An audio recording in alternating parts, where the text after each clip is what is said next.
Sometimes we have to travel across the world to realize that what we really want, the knowledge, the lessons, the knowing, has always been around us.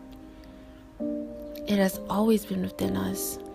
It is in our home where we will find most of the answers.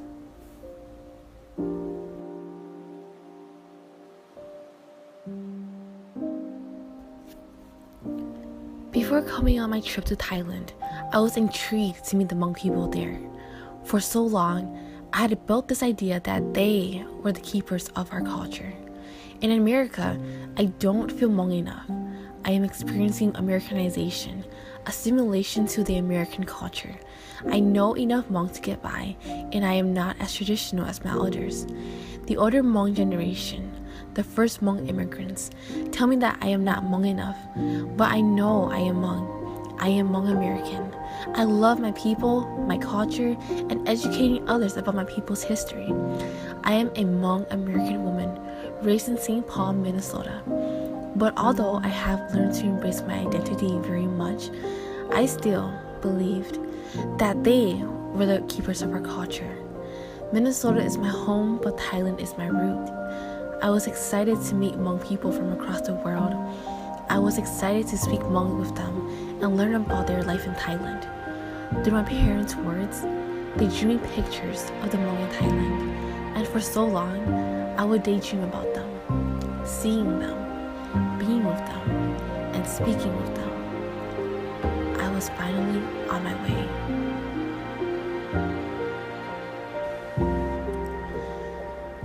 My first interaction with Hmong people in Thailand would be at the Qingdao School, a boarding school for 1st to 12th grade students in Chiang Mai.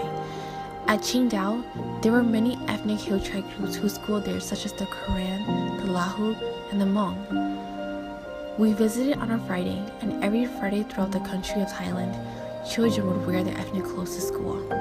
It taught them to embrace their cultural identity while attending Thai school. I was intrigued by the way they all wore their ethnic clothing so proudly. I did not know how similar their clothing were to each other, especially mine, until that day. The embroidery and fitting of the clothes were very similar that it reminded me of the long journey of my people, traveling in search for new homes away from war, and meeting so many new people along the way, such as the Lahu, sharing and exchanging culture with each other.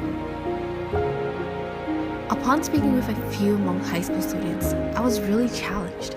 There was a language barrier between us. Many of them could not speak Hmong, and I did not know how to speak Thai. I came in with the idea that all the Hmong people in Thailand were the keepers of our culture. They should know how to speak Hmong with me, but why could they not?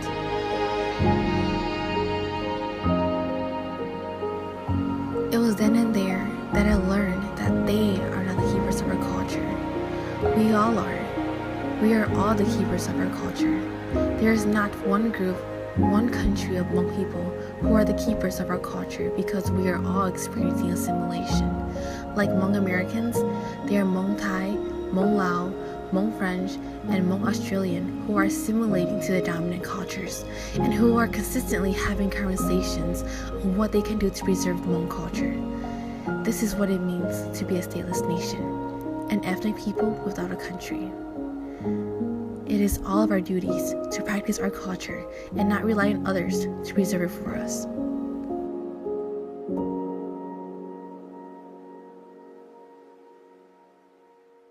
At the Panakok village, a Hmong village in Chiang Mai, their chief mentioned that one way they try to preserve Hmong culture is to not allow youth to wear Western clothing to their Hmong New Year's, and to discourage Hmong daughters from flirting with Hmong sons who do not wear their traditional attire during the New Year celebrations. Additionally, they don't allow people to live in their village unless they are related to someone else in the village, encouraging their community to continuously be Hmong and share a monolithic culture.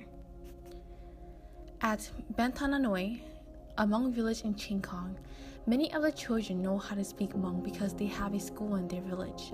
This means that even though they attend a Thai school, they come home every day to their parents and learn Hmong customs.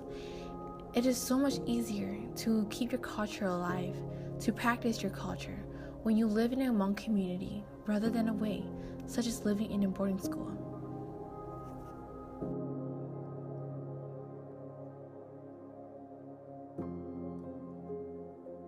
What I am empowered to do is to develop a system similar to the one that I was able to explore at the Mekapong village, a Thai village in Chiang Rai, to keep my culture alive. One of the biggest problems the Mekapong village has faced is very similar to what other Hmong Thai villages are facing. Their children are not settling in their village because there are not many opportunities to make a lot of income. One solution that the Mekapong village are doing is to encourage their children to pursue higher education by an award system and bring back skills to their village to help it prosper. I would love to establish an award system for my Hmong American community in Minnesota to encourage them to be successful in their education and invest in their Hmong community so that our community and culture will never die.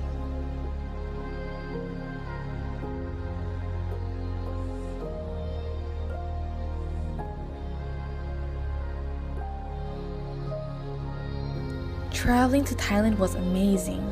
I was able to connect with Hmong people from across the world and learn that I didn't need to travel very far to learn about my identity. In being Hmong, we are all undergoing assimilation. Likewise, we are innovating new ways to preserve our culture and history so that it can live on for thousands of years. As a stateless nation, it is all of our duties to preserve and advance our Hmong culture, not just one.